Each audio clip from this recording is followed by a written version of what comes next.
অনেক অনেক কাল আগে সোনারাজ্য নামের এক শান্তিপূর্ণ রাজ্যে বাস করত দুই রাজকুমারী রূপবতী ও চাঁদনী। রূপবতী ছিল বুদ্ধিমতী, সাহসী ও নেতৃত্ব গুণে ভরপুর। চাঁদনী ছিল কোমল হৃদয়ের, দয়ালু ও প্রকৃতিপ্রেমী।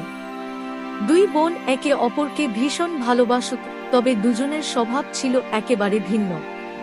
তাদের প্রাসাদের পেছনে ছিল এক পুরনো পুকুর, যার চারপাশে ঘন বন।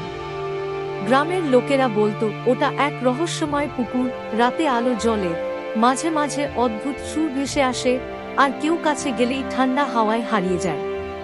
এই পুকুর সম্পর্কে অনেক কিংবদন্তি থাকলেও কেউ তার সত্যতা যাচাই করেনি। এক বছর রাজ্যে ভয়াবহ খরা দেখা দিল। নদী শুকিয়ে গেল, ধানক্ষেত সাফ, গাছে ফল নেই। প্রজারা কষ্টে দিন কাটাতে লাগল। রাজা বহু স্থানে খনন করেও জল পেলেন না। একদিন প্রাসাদের দরবারে এক বৃদ্ধা মহিলা এসে বলল, এই রাজ্যকে রক্ষা করতে হলে রহস্যময় পুকুরের গোপন সত্য উদ্ঘাটন করতেই হবে। কেবল সেখানেই আছে প্রকৃত জলের উৎস, যা রাজ্যকে বাঁচাবে। রাজা চিন্তিত হয়ে পড়লেন। তখন রূপবতী ও চাঁদনী সাহস করে বলল, আমরা পুকুরে যাব। সত্য জানতেই হবে। রাজা প্রথমে মানা করলেও দুবোনের সংকল্প দেখে সম্মতি দিলেন। রাত্রি গভীর হলে তারা পুকুরের ধারে পৌঁছাল। জ্যোৎস্নার আলোয় পুকুরটিকে যেন রূপকথার মতো লাগছিল। হঠাৎ পুকুরের জলে কম্পন শুরু হলো, আর একটি উজ্জ্বল জলপরী ভেসে উঠল। সে বলল, তোমরা যদি সত্যি এই পুকুরের রহস্য জানতে চাও, তবে 3টি পরীক্ষায় পাশ করতে হবে। সাহস, সততা, আত্মত্যাগ, এই 3 গুণই দরকার।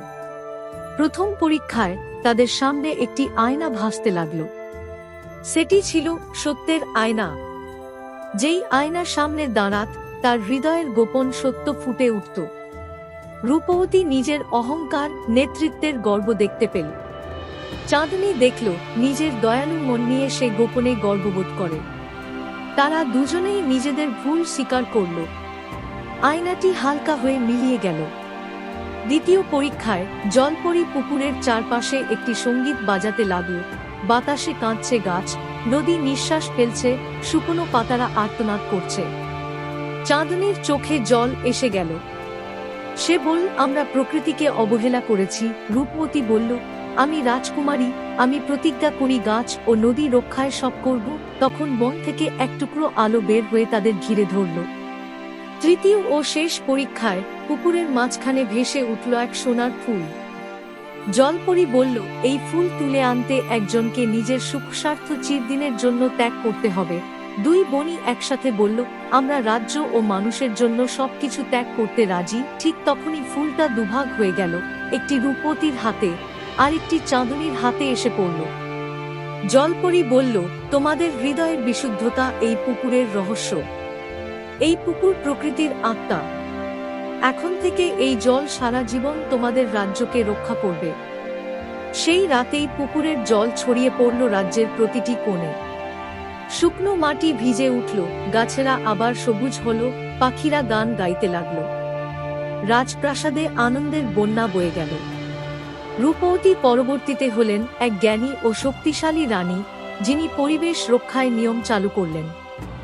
আর চাঁদনী হলেন এক প্রকৃতি শিক্ষক, যিনি শিশুদের শিখাতেন, প্রকৃতি আমাদের মা, তাকে ভালোবাসতেই হবে। আর সেই রহস্যময় পুকুর, সেটা এখন মায়াপুকুর নামে পরিচিত, যেখানে শুধু সাহসী ও বিশুদ্ধ হৃদয়ের মানুষই প্রবেশ করতে পারে।